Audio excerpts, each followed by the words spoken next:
Nicole Favre, vous êtes pasteur de l'Église protestante unie de France, ici dans la région Rhône-Alpes.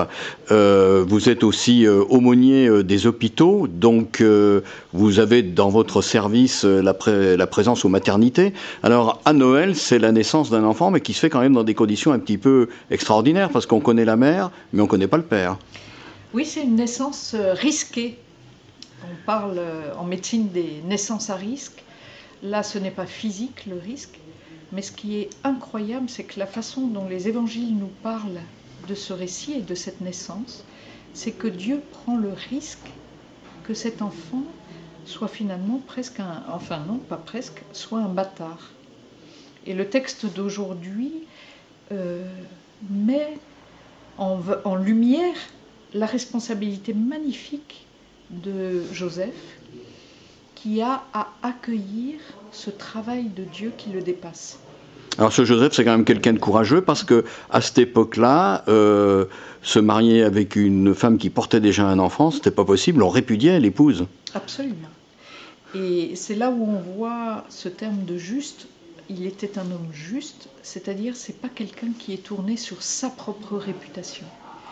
Et en plus, il va avoir cette audace, en même temps cette humilité, mais cette audace d'accueillir cet enfant dont l'ange lui dit « il vient de Dieu ». C'est-à-dire qu'il est le père d'un enfant qui est le fils de Dieu, ce qui n'est pas rien. Alors qu'est-ce que les évangélistes, qui n'étaient pas des journalistes avec un micro ni au pied de la crèche ni au pied de la croix, peuvent vouloir nous dire aujourd'hui pour notre monde de cette naissance? Je pense que c'est un extraordinaire appel à dire que quand Dieu intervient, c'est toujours dans une rupture, dans une fragilité, dans quelque chose qui nous met en déséquilibre, et qu'il est essentiel que nous accueillions, que nous apprenions toujours plus à accueillir sa présence et ce qu'il fait dans le monde. Et que nous devenions avec lui, ça c'est l'évangile de Matthieu toujours qui dit ça, lumière pour les hommes. Alors, accueillir un enfant, c'est ma dernière question, qui a en fait deux noms, hein, Yeshua, le Sauveur, et puis en même temps Emmanuel, Dieu avec nous. Qu'est-ce que ça peut vouloir dire, Lise? Alors, ce qui est intéressant, c'est que c'est Joseph qui doit l'appeler Jésus, Yeshua, Dieu sauve, mais qu'on l'appelle Emmanuel. C'est-à-dire que Dieu, en fait, est reconnu, mais ce n'est qu'après coup qu'on reconnaît que Dieu est bien avec nous et qu'il n'est pas celui qui est contre nous, ni contre notre histoire personnelle ou communautaire ou de nos sociétés.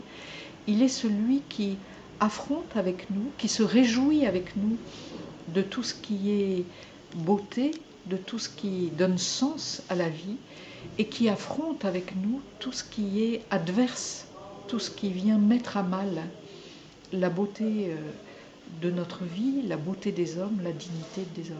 Petit codicile à cette ultime question, ils n'étaient pas de la région de Bethléem, ils y sont arrivés, mais ils sont venus de Nazareth, au nord de la Palestine, donc ils étaient en quelque sorte des étrangers, on n'a pas trouvé de quoi les loger d'une façon digne. Est-ce que là aussi c'est une interpellation pour 2016-2017? C'est clair, mais même le mot accueil. Parce que dans cette attitude d'accueil de ce que fait Dieu, il le fait au travers d'une femme de Nazareth, c'est-à-dire qui n'a rien pour être confirmée dans ce qu'elle est en train de porter. Et je pense que effectivement, cet accueil de la présence de Dieu, qui passe par des gens que l'on ne soupçonne pas, par les étrangers aussi, parce que dans la généalogie de Jésus, il y a entre autres Ruth, mais pas que Ruth, il y a plusieurs femmes étrangères. Donc je crois qu'il y a toujours là, dans les Écritures, le secret, quand nous savons accueillir l'imprévu, quand nous savons accueillir l'étranger, alors bien sûr avec réflexion, avec maturité, nous accueillons aussi cette présence de Dieu au milieu des hommes.